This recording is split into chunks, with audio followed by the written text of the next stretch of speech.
Hi, in today's video, I'm going to be making some salted caramel pecan cheesecake. We're going to start with the crust.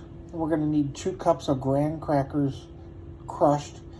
Now, I just took some graham crackers, put it in my chopper here, and finely chopped it. We're going to add to that 6 tablespoons of melted butter and a half a cup of light brown sugar. Okay, so I've got the crumbs, brown sugar, and melted butter here, and it's kind of like a wet sand. We're going to take a spring-loaded pan, put a liner on it. I can use some parchment paper here. Spray it with some cooking spray. We're going to dump in the crust here and pat it down. So I used a cup here, and I just pressed along the sides here to make the crust go up the sides of the cake here. We're going to take this now and we're going to put this in the freezer and let this chill while we make the cheesecake itself. Okay, so I've gathered my ingredients together here. You're going to need 24 ounces of cream cheese softened, a cup of sugar here. Let's see here, half a cup of heavy cream, which I have there. 3/4 cup of sour cream, which is right here.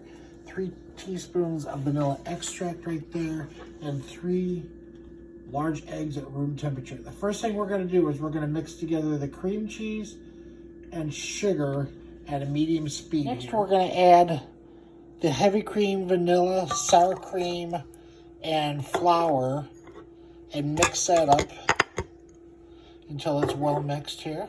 Next, we're going to just add 1 egg in at a time here. I did lightly beat these eggs, so we're just going to pour in a little bit at a time here. And you're just going to do this until it's mixed well here.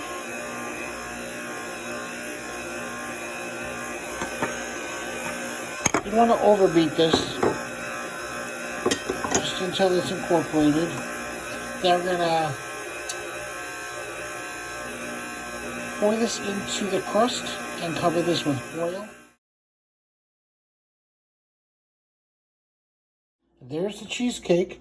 Now I'm going to spray the top of the foil just a little bit with some non-cooking spray. And now I'm going to cover this up.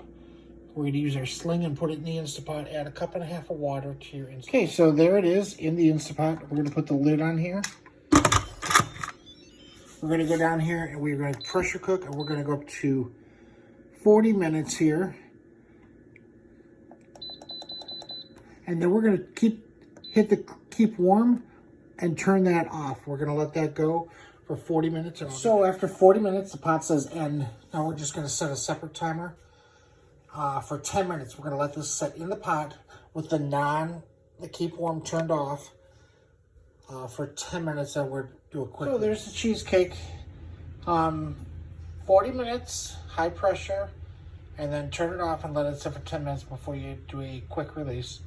And it got a little yellowing to the top there because of the foil, but I think it's going to be fine. It looks delicious. So we want to put this on a wire rack, and we're going to let this set for about an hour. Then we're going to put it in the refrigerator and let it completely cool overnight, and then we're going to finish it up tomorrow. So I'll be back. So we're going to continue on the video here for the salted caramel cheesecake. We are going to make a caramel topping. We are going to melt a half of cup of brown sugar with 7 tablespoons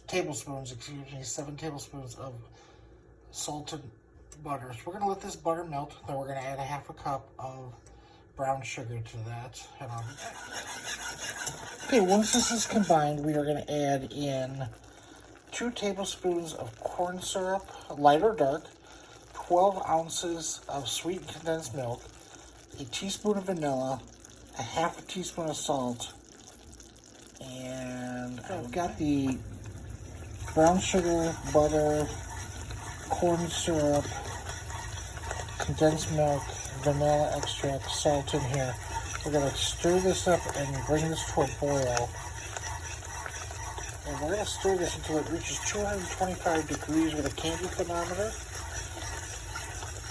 Once it reaches that, we're going to remove it, and we're going to let it sit for 7 minutes to cool down before we pour it onto the cheesecake. So I will be back after this reaches 225 degrees. So I drizzled the caramel on top. There was a lot of caramel on there. and added some pecans to the top. Now you want to refrigerate this for 2 hours, but as you can see, it looks delicious. Hope you enjoyed this one.